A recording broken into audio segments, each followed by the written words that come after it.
Ill-Gotten Gains Part 2, released July 8th, 2015. The only GTA Online DLC to have 2 parts to it. And it was the last update that ported all of the content from online into story mode. After this story mode, completely forgotten about. Even though it would be super easy to just bring all these into story mode. Story mode still runs better than online, performance-wise, so there is no reason to not have these except for people spending time money grinding for these vehicles, and they are expensive vehicles. Again, Ill-Gotten Gains coming after the Heist DLC, meant to be an update where you spend big money. So welcome back to the series where we're checking out every single GTA Online update from 2013 to 2025, counting down the days until the very last GTA Online DLC this December. So with this DLC, we got 6 new vehicles, and these ones are very good ones. We got the Coil Brawler, very good off-road car, the Vappuccino, the Coquette Blackfin, the Progen T20, based off of the McLaren P1, a go-to vehicle, would be at number 1 as top of its class, just behind the Osiris, for a good few years to come. The Lampadati Toro, which is also featured in GTA 6, and the Dinka Vindicator.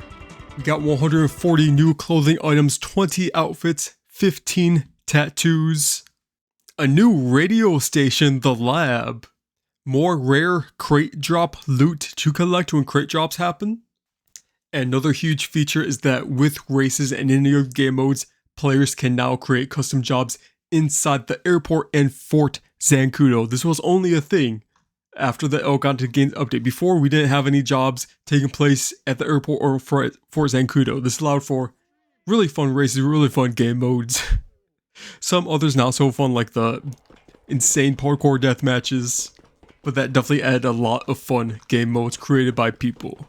And it was one of the first updates ever to add not drip-fed events, but weekly events. We're not drip-fitting much vehicles, but take a look here. We have the Labor Day weekend sales, Pacific Standard Job Week, which is double money on all heists, Series A funding week, Humane Labs Raid Week, and Prison Break Week for all the heists that were just added not long ago.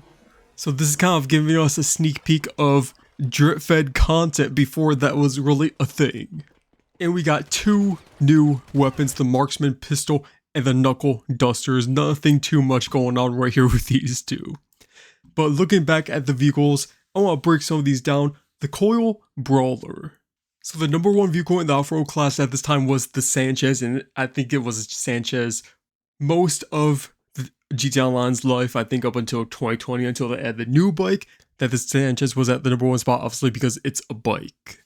But this one being a dedicated off-road vehicle in the off-road category, it performs fairly good for the size of the vehicle.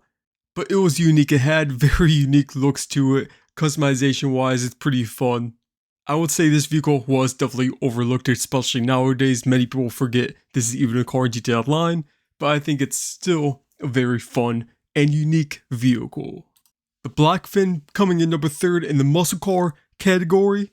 Now at the time it was the Dominator, so it was a solid 3rd position in the muscle car class. Nothing too special about it, but it had just perfect enough top speed, cornering lap time to get into the 3rd position.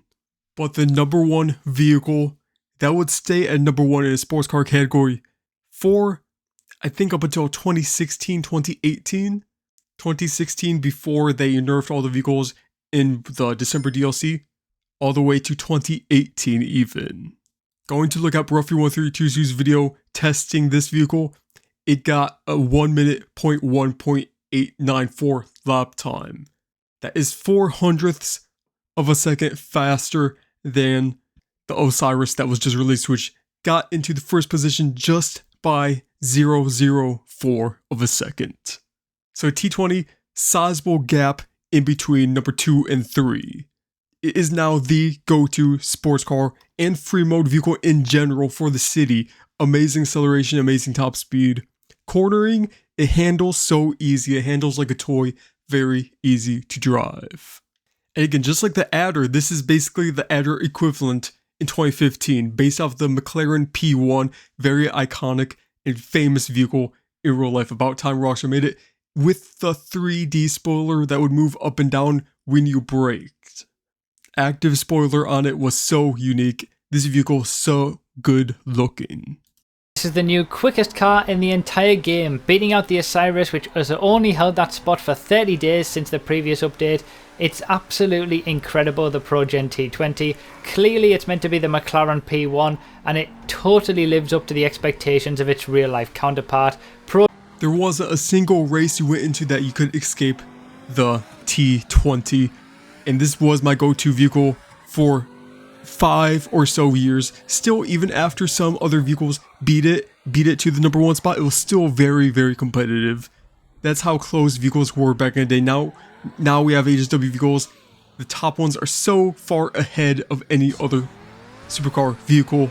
But back then we didn't have too many, and they were all pretty even. But the T20, one of the first ones to get out there, get ahead, and stay ahead. But also when new cars released later on, it would still be there just behind them. The quartering definitely standing it out. Even on some tracks, it would still beat better top speed vehicles because of the quartering and handling and braking. So T20 is such an iconic vehicle, and 100% one of the top 10, top 5 vehicles even in GTA Online's lifetime. That's definitely gonna have to be a video I make sometime soon before GTA 6 releases.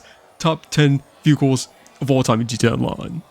So the Ill-Gotten Gains Part 2 DLC, again one of the only DLCs ever to have 2 parts to it. I always say we should at least get Import-Export Part 2 DLC. But yeah, these 2 DLCs, Part 1 and Part 2, meant to make you spend money. Insane prices of vehicles for back in the day, of course. Nowadays we get $3 million supercars every single day. Back then, $1.5 million to $2 million to upgrade it fully was a lot.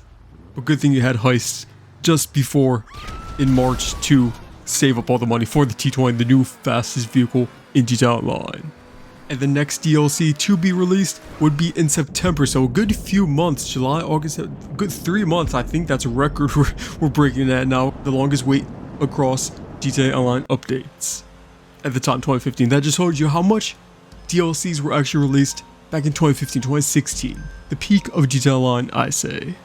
In the free mode events update, kinda mixed opinions about this, so we will see about that in the next video. If you guys got it far, probably means like this, so you'll leave a like and subscribe to see what video I make next.